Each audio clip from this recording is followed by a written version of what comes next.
Então, para os africanos, eu estava falando, o escravo era uma pessoa que trabalhava ali de graça, mas eles não viam como um produto, né? Eles não podiam ser comercializado, ou pior, para os africanos, o filho de uma pessoa escrava, ela nascia livre. Tipo, essa criança nascia livre, que ela não tem nada a ver com a, as capturas feitas com os pais, porque lá na África não tinha prisão, né? Então, os escravos eram capturados de guerra, então eles eram nossos adversários, e aí para não fugir e tudo mais, eles eram escravizados, né? Então eles ficavam vivendo ali. Inclusive, as mulheres raramente eram escravizadas, porque o que eles faziam? Eles obrigavam essas mulheres a se casar com pessoas da tribo que ganhou, para ela criar laços de afeto, e aí ela não ir embora mais e nem trair mais, né? Inclusive, se tivesse, se conseguissem ter filhos o mais rápido possível, melhor, porque eles acreditavam que a mulher, ela sempre era leal ao lugar onde ela tinha filhos. O que faz sentido, né? Afinal de contas, né? Bom, então, é... então tudo isso mudou e foi criada ali as capitanias que tinham a intenção de ceder as terras aos nobres para que eles tivessem a tarefa de colonizar. O nobre que ganhava terras era chamado de capitão donatário. Ele recebia a capitania através de uma carta de doação, onde estavam as regras, o que ele tinha que fazer. E tinha um floral que eles recebiam também.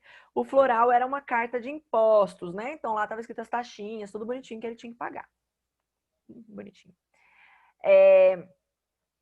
Outro ponto interessante é que para poder organizar os índios foram criados os descimentos, que era uma prática, né, de mudança forçada, levava à força os índios para outro lugar.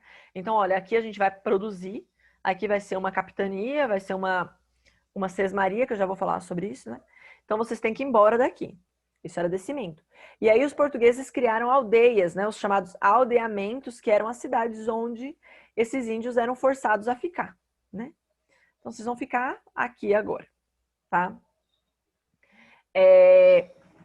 Deixa eu só por aqui outra pergunta. O que foram os aldeamentos e os descimentos? Certo? Hoje você tem reunião às 9 horas? Tenho, mas eu avisei que eu vou chegar umas 9h10 por aí, porque eu tinha aula. Porque senão eu libero vocês muito antes, e atrapalha. Só que as capitanias hereditárias não deram certo. Por quê? Bom, várias razões, né? Primeira, porque exigia muito investimento, e inclusive os nobres, eles criaram as sesmarias. Peraí, eu vou pôr aqui essa pergunta também.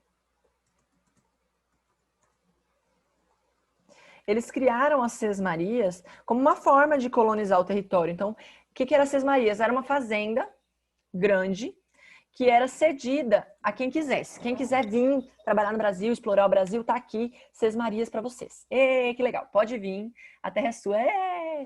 Bacana, hein?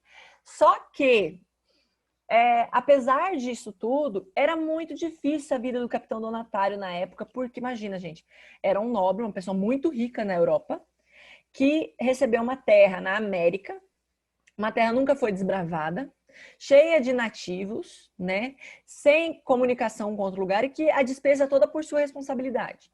Muitos nobres falaram: eu nem não vou, tô de boa, cara, eu não vou não, pode ceder para outra pessoa. Então muitos nobres não chegaram nem a vir conhecer a capitania que ganhou, né? Outros vieram se achando representantes do rei e foram mortos pelos índios, né? Quem manda aqui sou eu. Os índios olharam e falaram: "Quê? Quem manda você o quê, meu filho? Já moro aqui, minha família mora aqui há 200, 300 anos, você tá achando o quê?", né? Outros não deram conta de explorar direito por conta da dificuldade de comunicação com uma capitania para outra, dificuldade de comunicação da capitania com o rei. Então o rei criava uma lei e aí o capitão donatário ele recebia essa lei para aplicar. Aí ele precisava aplicar, se acontecesse algum problema, ele tinha que se comunicar com o rei, ele tinha que ir de sesmaria em sesmaria para avisar ou ter um funcionário que avisasse das leis. Então era, nossa, um baita trampo. E aí muitos não conseguiram. Quem conseguiu mais foi um cara chamado Duarte Coelho, que era o dono, era o capitão donatário da capitania de Pernambuco, que pegava um pedaço de Pernambuco e um pedaço da Bahia atual. E lá em São Vicente era a menor capitania, era muito pequenininha. Então eles conseguiram também organizar lá, tá? Mas agora eu vou falar do último tema da prova, que é o governo geral. Então foi criado o governo geral. O que é o governo geral? O que era o governo geral? O governo geral ele era uma instituição que representava o rei e que era para todo mundo. Todas as capitanias deixaram de ser capitanias, né? Passaram a pertencer tudo à colônia mesmo e a responder ao rei. E aí tinha um funcionário que o rei mandava e esse funcionário ele aplicava a justiça, cobrava impostos e tudo mais em nome do rei. Então o rei mandou esse funcionário, mandava exército, mandava trabalhadores que vinham ajudar, enfim, tá? Então ficou mais fácil dessa forma. Porque não precisava cada capitão desprender do seu próprio dinheiro para fazer, né? Era Portugal que tinha essa responsabilidade. E aí acabou as capitanias hereditárias e começou o governo geral. O que eu preciso saber de governo geral? Você precisa saber o que é o governo geral, que é um governo para todos, e precisa compreender que foi criado para organizar isso, foi criada a primeira capital, que foi Salvador, né? Até porque a gente precisa entender sobre a nossa capital da Bahia, né? Então Salvador foi criado com esse intuito de ser uma cidade destinada para a administração, tá? Então, vou por aqui, ó. Por que foi criado o governo geral e o que ele era? Professora, no seu compartilhamento de tela. Não. Para quê?